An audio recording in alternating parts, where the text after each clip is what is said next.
Hi guys नमस्कार जय Jagannath happy Shivratri मु भल अच्छी आशा करछि आपण माने भी बहुत भल थिबे।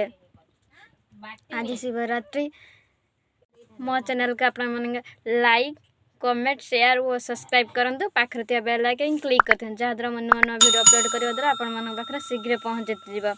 आपण मान सपोर्ट भल पाए आज आज एते पर्यंत जाइबे आपण आहुरी भल पाए दियंतु मु आगो को जमिति जाई पारे।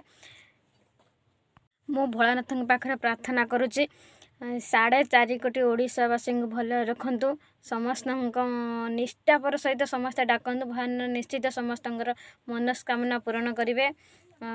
शिव मंदिर जावा शिव मंदिर भगवान पाखे पूजा अर्चना करी भगवान को दर्शन करी फेरिबा।